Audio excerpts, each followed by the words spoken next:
Hi, guys.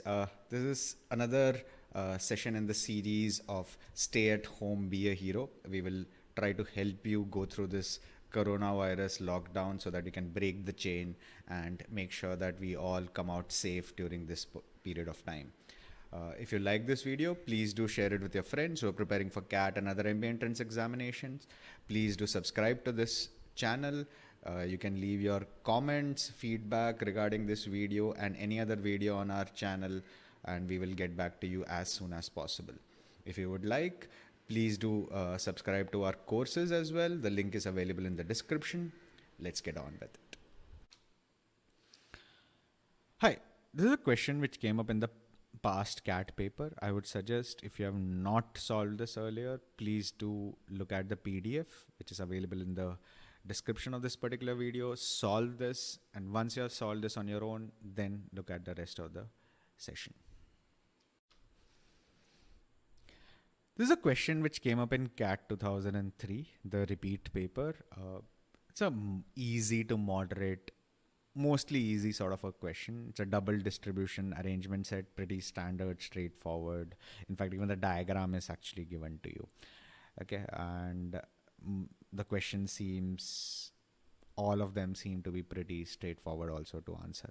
Let's see what this is. The plan above shows the office of an shows an office block for 6 officers, A to F, both B and C. Okay, you have A to F. 6 people have to be seated here. Both B and C occupy offices to the right of the corridor as one enters the office block. Okay, so this is right, this is left. Okay, as one enters, right?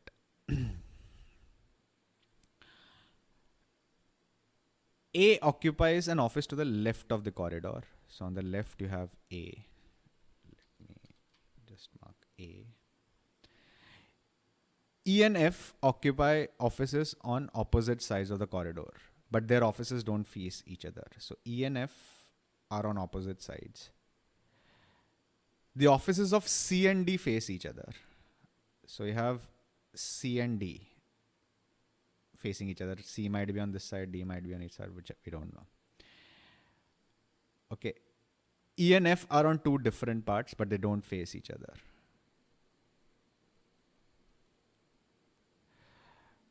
Right. So on A's side, you will have A, 1 out of C or D, 1 out of E or F. So A's side is full. So B will come on the other side. B comes on the right side as you enter the office, because on B's side is the only space left. There is no space left on the A's side. Okay. Now let's try further.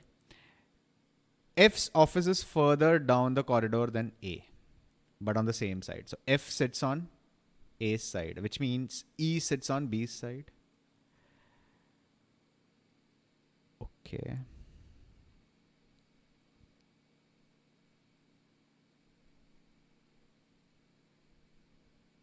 And it says both B and C occupy offices on the right of the corridor. So there is B and as well as C.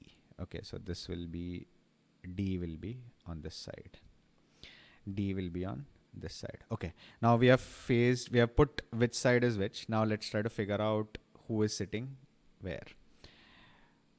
Okay, E does not have a corner office. So E cannot sit here, E cannot sit here. So E will be sitting in the middle. E will be sitting on the middle, which means F cannot be sitting. F cannot be sitting opposite him. He cannot sit opposite him. Further, it says F's office is further down the corridor than A. So as you go down, first A's office will come, then F will come. So F will sit in the last part. A will come somewhere over here. Now we also know C and D have to be facing each other. C and D have to be facing each other. There is no space in the third part. There is no space in the second part because one is F, one is E. So C and D have to sit in the very first row in the corridor. So D comes to the left, C comes to the right, B is here. So last person is A. A comes up over here. So fitted everyone. Let's go to the individual questions and solve them. First one says E sits in his office and faces the corridor. So if E faces here, whose office is to his left? If E faces here, left would be C, option 3. Question number 2, whose office faces A's office? A's office is E's office, option 4. Question number 3, who is or are F's neighbors? F's neighbor is only A, option 1. And the last one, D was heard telling someone to go further down the corridor to the last office on the right. D. So when somebody asks D to go further down the corridor, last office on the right, that will be B. To whose room was he trying to direct? B. Pretty straightforward question, about 5 to 6 minutes in an exam situation. The diagram is actually drawn to you. All you have to do is just fit in the values. Must do in an exam sort of a situation. In a CAT, this is like a sitter. Sitters do come up in CAT. And this is one such instance. That completes this particular session on Break the Chain. If you liked it, please do share it with your friends who are preparing for CAT and other MBA entrance examinations. Please do subscribe to this channel. Leave a comment on how you felt this video was. If you want, and if you have any suggestions on any other videos which we need to do during this period, please do let us know. If you would like to, do look at our courses. The link is available in the description. Till we meet again the next time, goodbye and stay safe.